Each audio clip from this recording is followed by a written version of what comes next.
When we talk about innovation, we usually think of the hot new startups, and we don't typically think of 100-plus-year-old brands.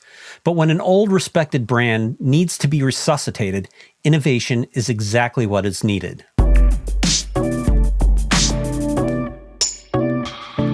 Hey everybody, this is Chris Brandt here with another FUTR podcast. Today we're talking with Sridhar Solur, CEO of Kenmore Brands. Kenmore is known for its quality home appliances, but with the demise of Sears, who owned Kenmore, the brand needed to revitalize itself.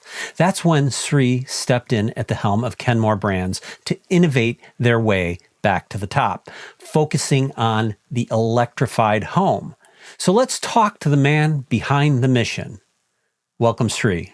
Thank you, Chris, for having me on your podcast. Well, I'm excited to talk to you because we had a brief conversation before, and you're an interesting person with an interesting story, and you've got kind of a great opportunity to reinvent a famous brand. So that's got to be exciting stuff, right? You are the product of your circumstances, and gratitude matters in this scenario. I have to say that this opportunity fell on my lap. And it could have been anyone else. So I'm grateful for having this opportunity to walk you through the Phoenix moment of both Kenmore and Die Hard as brands associated with home appliances. Tell me a little bit about you. I mean, because you've kind of had an interesting personal journey. Can you tell me about how you got to be here? I'm going to keep that really short. I was born in India, went to an engineering school there. But a little bit of a detour about my engineering school. I grew up in the south of India, but I initially went to an engineering school in the northern tip of India in Kashmir. The year, is 88, 89. And at that point in time, Kashmir became a conflict zone. Right. And being an ethnic minority in a conflict zone is a wee bit traumatic, if you will. And I had to basically architect the migration of the students from Kashmir to the different engineering colleges around the country. And this is about talking to the politicians. This is about writing articles in the newspaper, being actually an activist. And I lost a year doing that. But we were very successful in getting all the students out. And that was a very pivotal moment of my life, wherein this was about not just me, but making sure that I take the whole group of students along with me.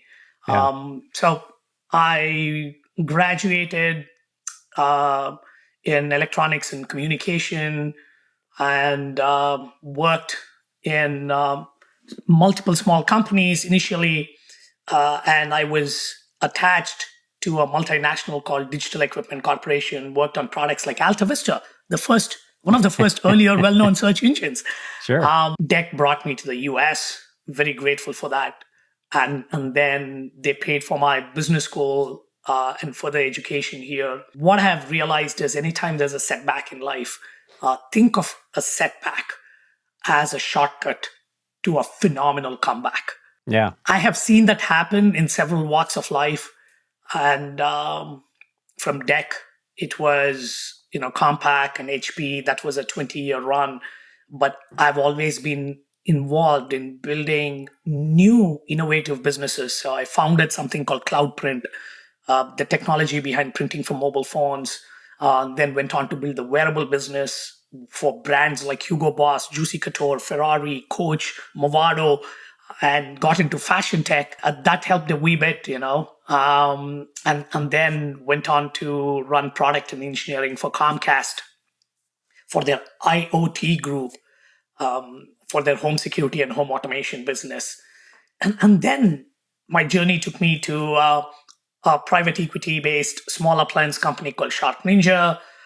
We built robots there, which was phenomenally interesting. It's a company that built vacuum cleaners and grills. A robot, that generation of robot, the advanced nav robot that we built, had 47 million lines of code. Think about it. trying to be a tech company in a company that is not really techy was really hard. But the beauty of Shark Ninja was it was a phenomenally customer-focused company. So there's always learning along the way. And then I went on to be the chief product officer for an industrial robotics startup. And I just look back right now and say, oh my God, for 6 years of my life, I've built robots that have been shipping, over 3 million robots that have been built, and they are in people's homes or people are touching it.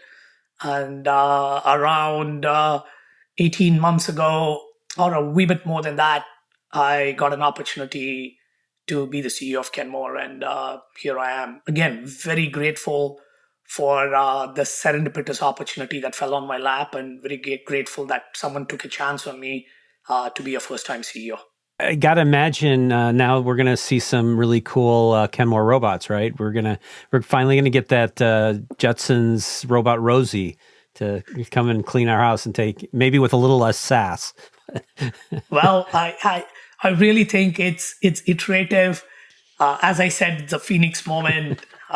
Kenmore as a brand was tightly coupled with Sears, right? And coming out of bankruptcy, the beauty is Sears brand, and especially Kenmore being tightly coupled to Sears. And when we uncoupled it, I want to highlight that people still love the Kenmore brand. Mm-hmm. So I'm grateful to be in charge of a brand that has such wide recognition in the marketplace, and then taking it through and building products under the Kenmore brand that resonates with the hierarchy of needs. So when Sears, went under, their assets like, Kenmore and Die Hard ended up in this other company called Transform Co., right? And so that's correct. Sort of the parent organization for all of this, correct?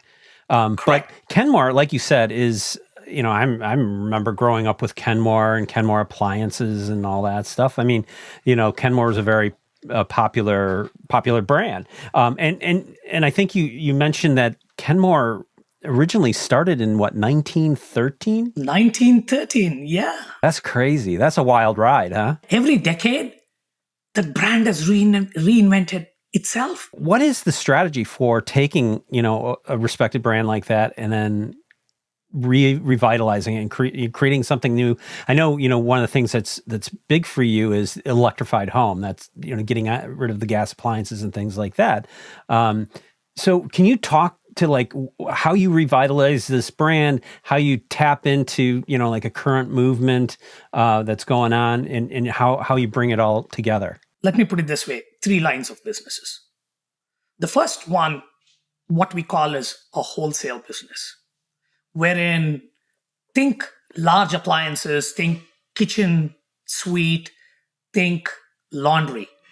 And that's been the core of Kenmore products. The first thing that I needed to do for that specific business, I'll talk about the other 2 lines of businesses in a moment, is making sure that we have a phenomenal supply of products from innovative OEMs. That's really, really important.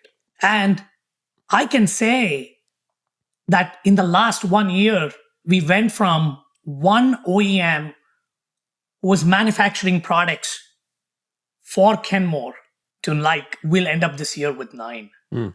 We were supply constrained, Chris. Mm. And the first thing is identifying the problem. And it was very quickly we figured out that the current set of OEMs that were relevant to us for the last decade is not going to take us to the next decade. Mm. Identifying the new OEMs who could help us with innovative features, who could help us with the ability to integrate the products together was really, really important. And we were able to do that in the last, I would say, 14 to 15 months. So that's number one for the wholesale business. We were supply constrained, and you open up that supply constraint. So when you're going to change out your OEMs, right? I got to imagine that you want to produce a quality product. So, you're reaching out to find these, new vendors who are going to, live up to the legacy of the brand. But you obviously need to have these folks that are, doing new things, with interesting digital features and online and Wi-Fi enabled things or stuff like that. I mean, like, how do you strike that kind of balance to find the right level of innovation, reliability, trustworthiness, all that? It's the 3-step process. The first one is getting the basics right. And when I say getting the basics right, you want to make sure there are quality checks and balances. At the end of the day, when you get a product in your home, it has to work every time, all the time, and it has to work for the next 15 to 30 years. So the performance testing of the product should be amazing. This is basic.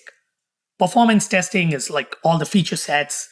If you're baking, there are like 30 different KPIs associated with baking, and you want to make sure that really works and it's amazing. And then the second part of the test is reliability. We call this as HALT testing, highly accelerated lifetime testing, making sure that you test the product to a lifetime, 15 years, 20 years, 30 years. The product should work amazingly well for a very long period of time. So that's getting the basics right.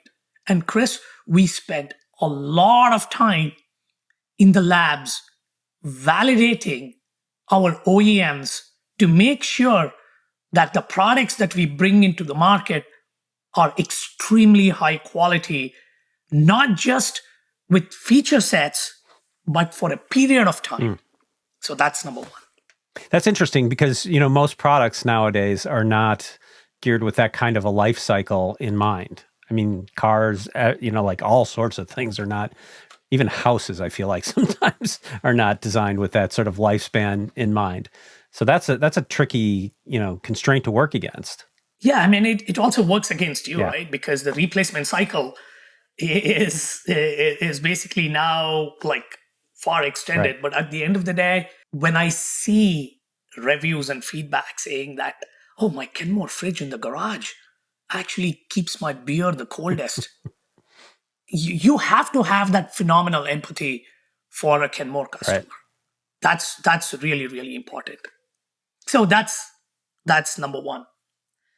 Number two is making sure that there is one or two features that differentiates that specific product in the marketplace. And let me explain this, and I'll give you a specific example. Yeah. You have ovens and, integrated into ranges. But if you can incorporate air frying into it, it's a wee bit of a differentiator, Chris, right? Making sure that there are differentiated feature sets for the same price point, so the customer can actually walk in, look around and say, hey, you know what? This is a new kind of cooking. And we have made sure that we focus on a specific part of our brand identity called Live More. So anything that is healthy cooking, clean air, clean water, clean food is my focus. So any specific feature set that we are trying to bring into the market is associated with living more. Think Kenmore, live more. Right. So that's the second part. The third part that we focus on, Chris, is making sure that these product suites work together in some shape, way, or form. It's not like you get a product from OEM 1, OEM 2. You want to be able to integrate that. We have done 2 levels of integration. One, making sure that the product looks in, design integration, which is the visual brand language. Right. But the second kind of integration is you integrate in such a way that the digital twin of the product just works seamlessly. When you say digital twin, can you expand on that? Connected living, right? Think about it. We are moving from a world where you had 300 million laptops and desktops in the early 2000s to 3+ billion, now actually 5 billion smartphones, to now we are moving into the era of objects where there are 300 billion and fast moving towards 3 trillion objects connected to the internet. Every physical object has a digital instantiation On the digital twin side, even if the products are made by multiple OEMs, they look absolutely coherent, as though they're made for each other. They work with each other. And you will see this story in the world of electrification too, because now with the energy dashboard, when the utility basically says, hey, you know what? We are in a high demand scenario at this point in time. And in this high demand scenario, we want to make sure that we can throttle back electricity. We should be able to work within the appliances to make sure that we don't put the demand on the grid. Right. So making sure that we have the ability to work that way. So the point is, I want to summarize three things. One, get the basics right. Quality, both performance testing, reliability testing, highly accelerated lifetime testing. Get that right. Two, for the specific products, make sure that there is a differentiating feature set. And that feature set should be associated with living more. Clean air, clean water, clean food. And the third one is making sure that the suite of products actually work really, really well together. Yeah, that sounds like a good strategy to get there. But I mean, I got to imagine it's tricky to innovate on top of, something that's been around for 50, 60, 70, 100 years. I'll give you a phenomenal framework. And this is a framework that I love, appealing to the human instincts. There are 4 parts to the human instincts. The first one is any product that you create, we realized very early on, it has to appeal to the brain. It's like Google-esque. You got to look at the product and say, clever little thing. The second thing is it has to appeal to the heart in some shape, way, or form. In your messaging, in the feature set, it should be mission-led, impact-driven. Yeah. Stories should be told with the feature set of the products. And you can do that with literally any kitchen-related product. Yeah. I'll give you an example. Hold on to that thought. I'll come back to the heart. The third thing, I'm a product guy, is what I call as appealing to the stomach or the gut. It's about, you should make sure that a consumer is getting so much more for so little. A great example of that is like Amazon Prime. Think about it. Do you know one person who has churned out of Amazon Prime, Chris? You get, hey, wait a minute, 2-day delivery. I get video. I get Amazon Music. I get, photo backups for free. It goes on and on. So much more for so little. So that appeals to the gut. And finally, some kind of a status symbol, very Apple-esque. And I have given you some examples of this framework and connected to companies. What is a common thread there, Chris? All those companies are trillion-dollar companies. Right. And they appeal to the human instincts. And as a product guy from day one, I wanted to make sure that any product that we bring to market under the Kenmore brand appeals to the human instincts. Yeah. I know those are basics, but I said appealing to the heart, and I just want to say something here about Kenmore as a brand. I thought Kenmore as a brand was relevant to baby boomers and Gen Xers. I thought Gen Zs would have no clue. Millennials will have no clue. They don't have, they have not heard of the Sears catalog. I was explaining to my kids the other day, just like how things got ordered in the old days, before you had computers, and you get this catalog in the mail. And I was like, you'd call up and you talk to somebody and they'd say, 6 to 8 weeks for delivery. Gen Zs are buying Kenmore. And I was like, how in the world is that even possible? You know why, Chris? It reminds them of their grandmother's cooking. The initiative to electrify the home, which has become oddly controversial in some ways around here. But, who would have guessed that burning natural gas inside of your home with the windows closed and breathing all the fumes from that is probably not the healthiest thing to do, right? And, similarly, you have, dryers and, washing machines and things like that. Dryers run on gas, and you've got to keep that vent clean. Otherwise, down in the basement and all of a sudden you pass out because you're breathing carbon monoxide. There's all sorts of problems and challenges with non-electric appliances, right? So can you speak to the importance of electrifying your home, and why does it matter, and how are you going about doing it? The first thing is about energy security. Let's talk about energy security for a minute. Energy security is a bipartisan legislation in the US. It doesn't matter whether you're a Democrat or a Republican. You want to make sure that we are self-sufficient when it comes to energy. The last thing you want is if OPEC reduces oil production, if the gas prices across the country goes up, literally a major population in the US, they're up in arms. Mm-hmm. That happens all the time, when gas prices go up. Right. Second, our energy infrastructure, when it gets attacked by cyber attacks, it's a threat against the United States. So, liberating yourself from the tyranny of external forces and securing your energy infrastructure is something that is paramount. Electrification helps you get there. Yeah. And let me walk you through that. Whole home electrification, forget the health aspects of it. Put that aside. Right. You highlighted that more eloquently than I would have. With energy security as a focus, with whole home electrification, when there is a demand on the grid on a very hot day, on a very cold day, you fire up inefficient generators, right, fossil fuel-based generators. And guess what happens to the consumer? They pay higher rates for those fossil fuel-based generators that's generating electricity for your home. Right. Even if the conversation is not about health, even if the conversation is not about, hey, stop using your gas stove and move to electric, the conversation here is energy security for the country. The conversation here is paying higher prices. As a capitalistic country, we want to pay less whenever possible, and we want to keep the country secure. Yeah.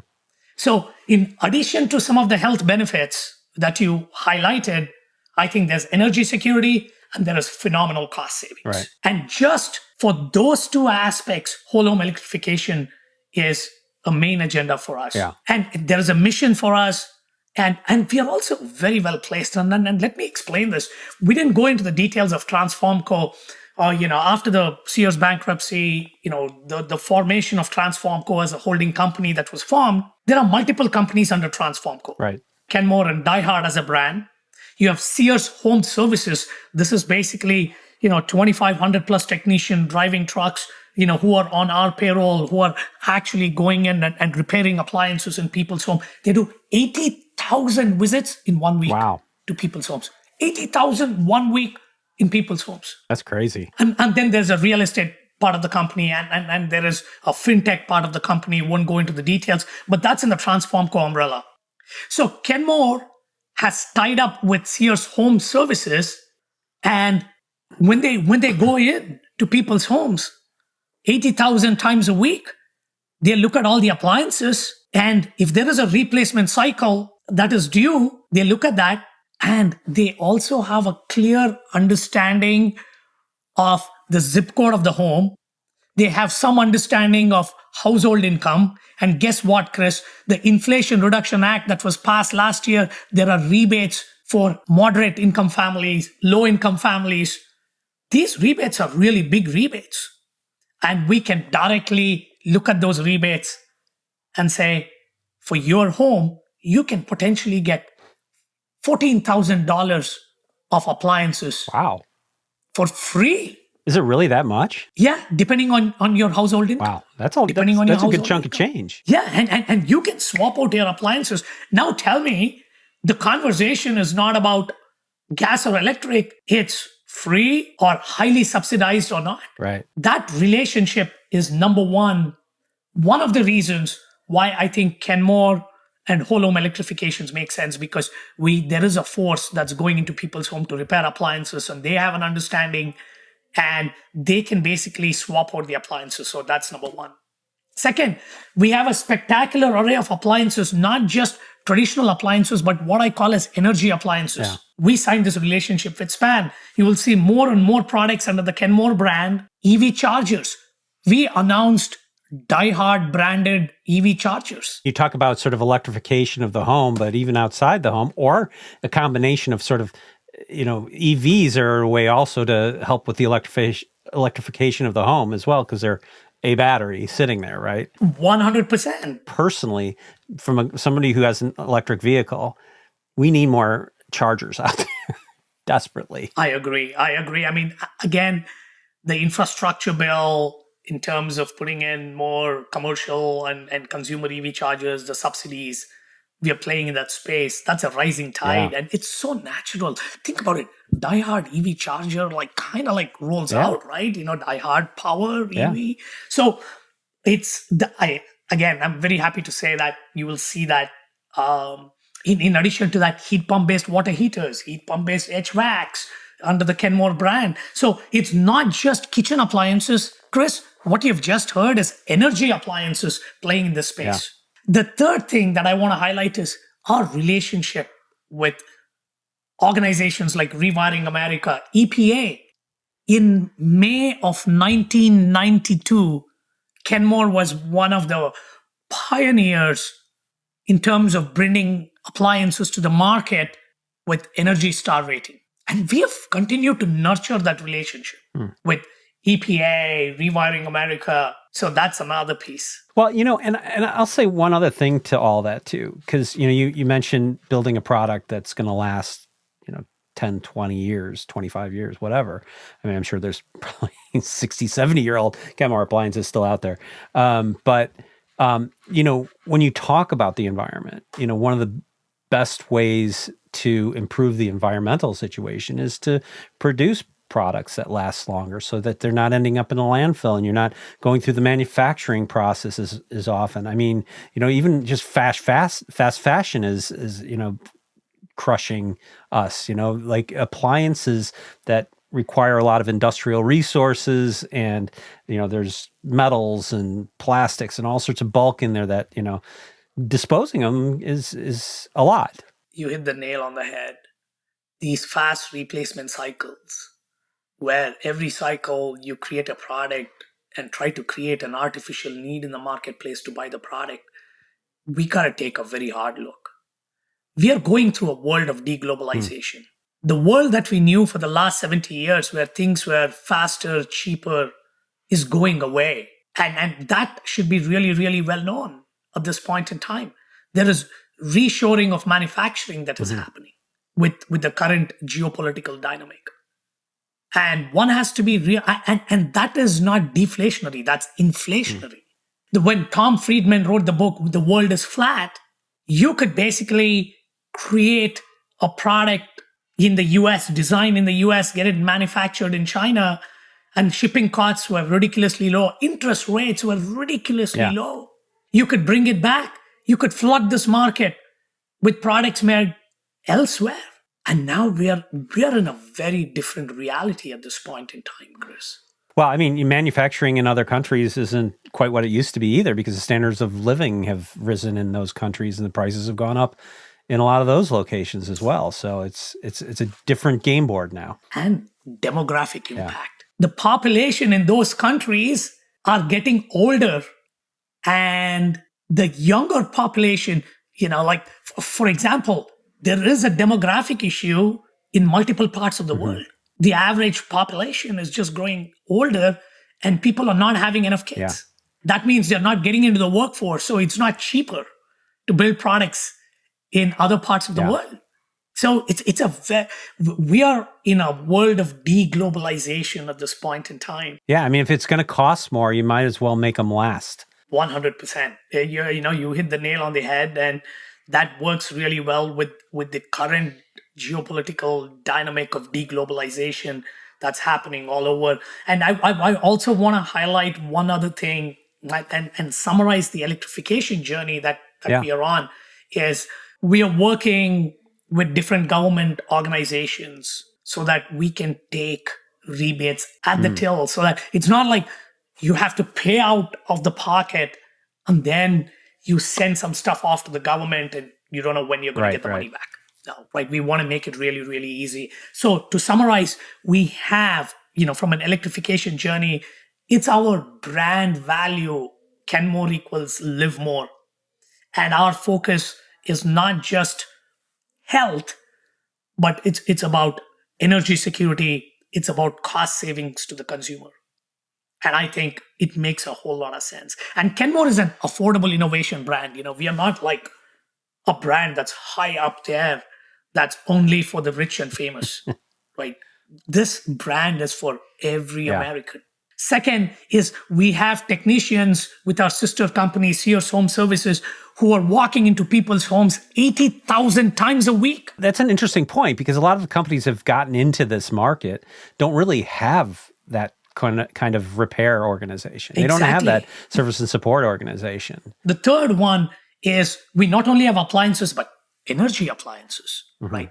That can play with the grid. Very, very important. Yeah. We work with companies like EPA and Rewiring America. That relationships, that's been with us for quite some time, especially with the EPA. And finally, working with organizations like the IRS and SMUD and making sure that we can take rebates at the till to make this so easy for the consumer. So I would say those are the 5 things that's playing for us. And then the relationships. We have Silicon Valley startups who want to work with us, which is really, really cool. Yeah. Like the Spans of the world. And you'll see an array of energy appliances under the Kenmore brand. It's got to be nice not having sort of the bureaucratic infrastructure of a large organization like Sears slow down progress, for a company that wants to get stuff done. We work on weekly sprints. And like I come from a legacy of software and high tech where, weekly or, at least every 15 days, having a sprint every 15 days is natural. But guess what? Our legal is on weekly sprints. Our operations team, supply chain is on weekly sprints. Our product, engineering, everybody is on weekly sprints in our organization. And the pace at which we work, I can easily say we have quadrupled. We are asset light, we are fast moving, and I want to talk a little bit about asset light. It's like we don't have an albatross around our neck with a massive manufacturing facility. Yeah. I work with innovative OEMs. Yeah. I work with an organization that has 25 plus 100 technicians driving around. Those assets are not on my books. Yeah. We are a lean, mean, keen organization focused on bringing products to market, both wholesale and we have a business called licensing. And there is one other thing that I want to highlight here, Chris. I said we went from one OEM to like 9 OEMs. Yeah. Which is really interesting. And these are emerging OEMs. These are not like the dinosaur OEMs that we worked with in our past. Right. Last year, if you wanted to walk into a store to pick up a Kenmore product, and if your life depended on it, it would have been really, really hard. Today, Kenmore products are available in 5,278 locations, including Target, Walmart, BJ's, Myers, Canadian Tire. Amazon? It's Amazon. You can go Costco, Lowe's. Like the point I'm trying to highlight is we basically went from like just a handful of locations to over 5,000 locations. Yeah. Well-known locations where Kenmore products are available. So that's an exponential ramp up, a part of our Phoenix moment. One supplier to like 9, it's a part of an exponential ramp up. Yeah. Electrification story where we have leveraged our sister organization, leveraged our relationships, leveraged the installation capabilities. Yeah. And most importantly, being true to our brand of Kenmore equals live more. Looking at Die Hard and power and saying, how can we play in the space with EV chargers, storage, and you will continue to see us innovating with the 2 brands that are loved by all Americans. I'm ready for my Die Hard Powerwall. It's a really interesting story. It's really interesting to see what Kenmore can do outside of the umbrella of the Sears organization that is putting increasingly more constraints on it as time went on.